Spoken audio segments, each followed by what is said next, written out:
और जहां तक वचनों की बात है, वो तो एक इतनी गहरी खाई है कांग्रेस की और इन दोनों की कि वचन की लिस्ट तो बड़ी लंबी होती है पर पूरी एक भी नहीं होती। मैनिफेस्टो बनाना, उसमें अनेक तरीके के मिश्रण, अनेक तरीके के लुभानवी मुद्दों को डालना, ये बहुत आसान है। लेकिन 15 महीनों में जो इन्होंने मध्य प्रदेश का पूरी तरह से चौपट स्थिति कर दी थी, मैं तो मानता हूं कि प्रदेश की जनता इन दोनों को कभी माफ नहीं करेगी।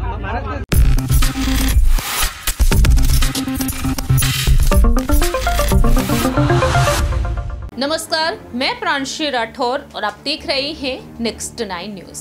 मध्य प्रदेश के विधानसभा चुनाव अब काफी नजदीक हैं। आपको बता दें कि 17 नवंबर के दिन राज्य में मतदान होने वाले हैं और 3 दिसंबर को नतीजे सामने आएंगे।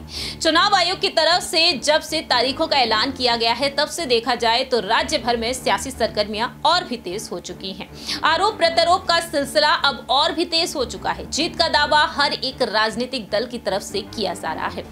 ऐसे में देखा जाए, यहां पर दावा साफ तौर पर किया जा रहा है कि मध्य प्रदेश में कांग्रेस और भारतीय जनता पार्टी के बीच महामुकाबला इस बार देखने को मिलेगा। 2018 में कांग्रेस ने जीत तो हासिल की, लेकिन महज 15 महीने ही कांग्रेस सत्ता में टिक पाई। 15 महीने में कमलनाथ की सरकार गिर गई। लेकिन अब कांग्रेस नेता राहुल गांधी के साथ साथ पार्टी के तमाम नेता दावा कर रहे हैं कि 150 विधानसभा सीटों पर वह जीत हासिल करके दिखाएंगे।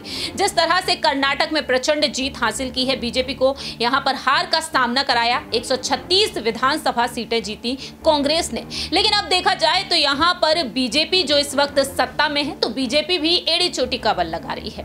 और इसी बीच देखा जाए तो बड़ी चुनौती ना सिर्फ मुख्यमंत्री शिवराज सिंह चौहान है कांग्रेस के लिए, बल्कि केंद्रीय मंत्री ज्योतिरादित्य सिंधिया भी। तो ज्योतिरादित्य सिंधिया भी कांग्रेस को लगातार नसीहत दे रहे हैं और उन पर हमला बोलते हुए देखे जा रहे हैं। मालूम हो कि 2020 में सिंधिया ने कांग्रेस से इस्तीफा दिया और अपने 22 समर्थकों के साथ बीजेपी में शामिल हो गए। और आज देखा जाए वही सिंधिया कांग्रेस को लगातार चुनौती दे रहे हैं।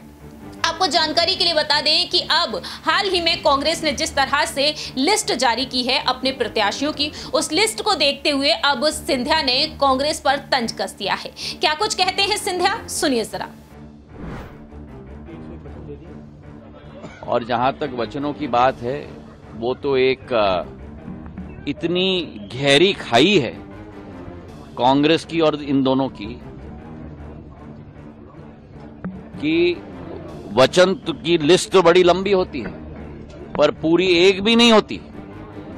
मैनिफेस्टो बनाना, उसमें अनेक तरीके के मिश्रण, अनेक तरीके के लुभानवी मुद्दों को डालना, ये बहुत आसान है। लेकिन 15 महीनों में जो इन्होंने मध्य प्रदेश का पूरी तरह से चौपट स्थिति कर दी थी, मैं तो मानता हूं कि प्रदेश की जनता इन दोनों को कभी माफ नहीं करेगी और कांग्रेस पार्टी को माफ नहीं करेगी।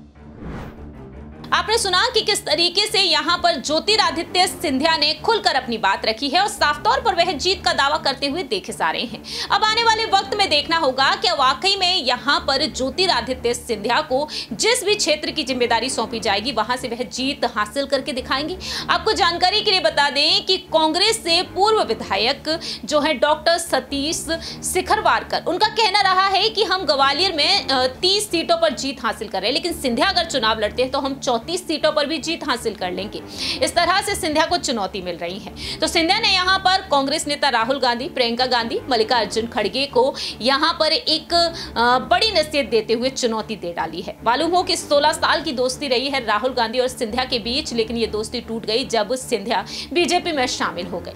आने वाले दिनों में देखना होगा कि राहुल गांधी एक बार फिर से जब मध्य प्रदेश के दौरे पर नजर आएंगे, क्या कुछ वह ऐलान करेंगे, क्योंकि देखा जाए तो प्रियंका गांधी को विधानसभा चुनाव की जिम्मेदारी सौंप दी गई है, तो वहीं जल्द से जल्द मल्लिकार्जुन खड़गे भी मध्य प्रदेश के दौरे पर नजर आएंगे। इस खास रिपोर्ट में इतना ही। बाकी की तमाम अपडेट्स के लिए आप देखते रहिए नेक्स्ट 9 न्यूज।